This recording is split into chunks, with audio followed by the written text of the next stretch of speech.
It's a beautiful start to the weekend, but this right here is the breakwall that was supposed to keep Lake Ontario from coming up onto the Toronto Islands yesterday, and it didn't exactly work. During a storm yesterday, and with all the high winds, it was coming up over these sandbags, and there are more and more sandbags and making its way back up onto these residents' homes, and it's getting worse. And that's why the city has been out sandbagging all day, working with residents to try and make sure that they're preparing for another storm yet tomorrow and potentially anything beyond that. It's far from fine, but the water will continue to go up for another 7 to 10 days. Depending on how much it is going up, we have measures in place to get up to 75.9, 76 meters above sea level. Again, there will be storm surges in that period, and there will be wind action that will cause substantial flooding effects. If you were here last night, you would know that we've pumped out thousands and thousands of areas on the island itself to make it dry and make it available for the public throughout the whole of the summer. If we can get through a storm like we did last night, we can get through an awful lot of things. Right now, the main road, there are sections where we're having to limit vehicular traffic.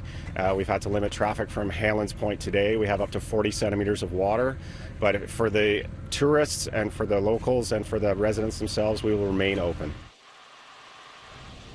Now, James Dan was taking some time this afternoon to quickly tour Mayor John Tory around as well. They emphasized that the island will remain open to the public, unlike 2017 when it had to be shut down. A big part of the Toronto Islands, of course, are the people who live here, and the impact on them has been harsh. One gentleman telling us today that he was in tears last night when the water started breaking through those sandbags.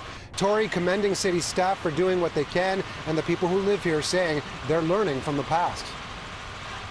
But I think it is fair to say that a number of the things done 2 years ago with respect to the ferry docks and so on, a number of the lessons learned from that time, which had them install sump pumps and different things that are helping to keep the water at bay as best one can, are really helping to make the situation better as of now than it was 2 years ago. And so I want to commend James and Warren and the whole city staff team over here, because I think they really have done a good job. And the residents who I've met along the way today have also joined me in commending the staff.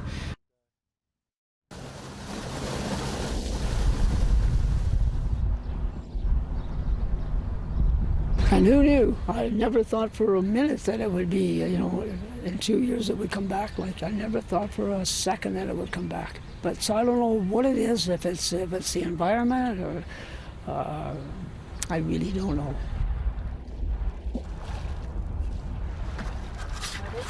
Everybody's trying to make predictions, and then there's a whole intention to control the flow, but I don't know how you control nature. I mean, I guess it's starting to wear people down a little bit, even though we've all been through it before. It really is a mess back here as well, but that's just a small price to pay for being, having our homes protected.